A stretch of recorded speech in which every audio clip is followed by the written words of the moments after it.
It's very tough. There's not a man in that room that wanted the season to end. And there's going to be 29 teams that go through what we're going through today. There's going to be one champion. So it hurts. It hurts to know that we put everything that we could into this season, and it ends abruptly. Seasons like this end really quickly, and you're never ready for it. It never feels good. But as I told our team, I'm really proud of everything we did. I'm proud of their effort. I'm proud of their character. I'm proud how we handled adversity. Everything about this team, I'm proud of. I'm proud to be their manager. And, we congratulate the Royals, class organization, Ned Yost. The group over there is really good. This is a hard-fought series.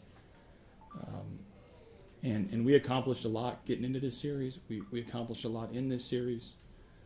But it doesn't feel very good tonight. Tracy? Hey, Jeremy, how much, though, do you think with a young nucleus like you have, can they grow from this? I mean, can they look at a positive at some point? Yeah, at some point. Not tonight. I think in time, time heals all wounds, and we'll be able to reflect back on a lot of things that we learned about ourselves, we learned about our team, and a lot of good's going to come out of it. It doesn't feel like it right now. I got a lot of heartbroken guys in that clubhouse that really believed that we could continue on. But I, for the group of players that this was their first time in the playoffs, for me as a manager, first time in the playoffs. I'm proud of how we handled ourselves. I'm proud of how we responded to the challenge of a wild card game, how we responded to the challenge of playing the defending American League champions, and how we gutted it out, to the bitter end. Brian? AJ, what was your thought about bringing in Fires when you did, and also Dallas to finish it up when you did? Yeah, we knew going in to the game, that I was going to use our starters. I wanted to give the Royals a couple of different looks, guys that hadn't seen a ton of. We'd used Sip and Harris in almost every game. And so when Fires came in, McHugh was pitching pretty well. They didn't really hit him that hard, until the Gordon double. They found a few holes. They put up some tough at-bats. He got through. We had the one ball where they scored when Gomez fell down. McHugh was cruising pretty well until the fifth. And Fires, he's got a punch-out in him. He had some success against Rios in the past. And it was a different look for him. And that was the pocket that I determined pregame that it was probably going to end up being him. As far as Keuchel goes, we had to try everything we possibly could to keep that at 4-2, and he was one pitch away from doing that. And so to empty our tank with our best to try to give us a chance for a bloop and a blast, a walk and a double and another base hit against one of the best bullpens in baseball. That's what the thought process behind having Keuchel. I knew going into the game, Keuchel was going to pitch late in the 7th and 8th and try to bridge it to Gregerson. How we got there was going to have to be creative, but I'm proud of Keuchel. He gutted it out. He was one pitch away from getting out of it, and Morales obviously was a separator. You're in the back. AJ, I saw you hugged Keuchel when he walked in. What do you tell a guy, and what did you think of his season? It was a pretty magical season, probably one of the best in franchise history for a pitcher. I told him, I thanked him for gutting it out. It's not easy coming off of that many pitches on 2 days rest. I'll tell you now, he told me immediately that he was going to be available. And we talked about it long before you guys asked me about it. So I thanked him for gutting it out. I know he gave his best effort to keep our team within striking distance. And I appreciated that effort. We had it all mapped out as to what was going on, and we knew he was going to come in. We were hoping that was going to be a 4-2 lead as opposed to a deficit. But that guy's got a lot of guts, and he is a special pitcher and a special competitor that I was very fortunate enough to be around and be his manager. And there wasn't a day that he took the ball that I didn't have confidence that he was going to bring his best. He's a unique pitcher in our league. Here in front on the right. AJ, how do you look back now at Game 4, where you guys you were 6 outs away, 6-2 at home, so close to the ALCS. Does that sting more now? No, it stings because we're going home.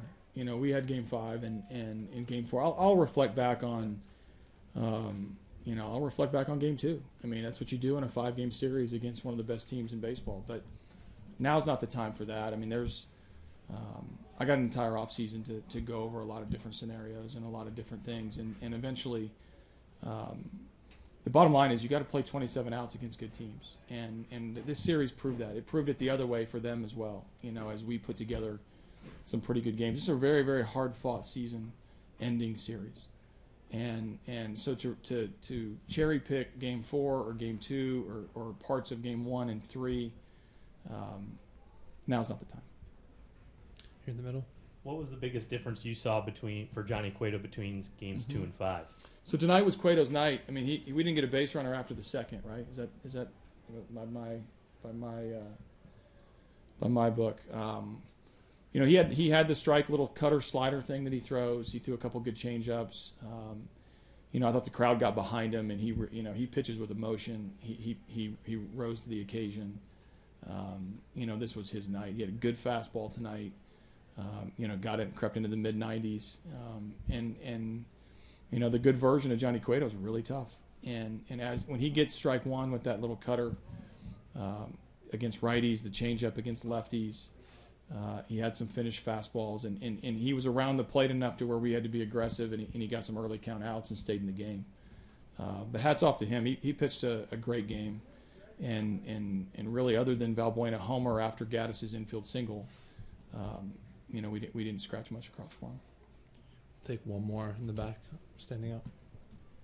Yeah, AJ, in the, I guess it was the 4th inning, the play where Kane just hits a blooper to right, and then Carlos slips on that. How much did that sort of kind of change the momentum of the game? And Well, it got the crowd into it when you score from first on a ball that goes, 150 feet or so. And it was a loud crowd tonight. And they once they got going a little bit, I thought Cueto pitched well to the crowd. I thought that their hitters continued to put up quality at bats, which we saw for 5 straight games, and continued to grind out their they're tough outs. And so, in that play, certainly the swing of momentum, obviously they creep into 2-1. I don't think it really impacted us a ton, other than it was unfortunate to give up a run with balls not being hit very hard. Even the Rios double down the line was very well placed, but contact's their friend. We saw this entire series where they made contact with 2 strikes. They made contact and put the ball in play to create some havoc for us, and that's what good hitters do. And they took almost advantage of almost every opportunity they had until the big blast at the end.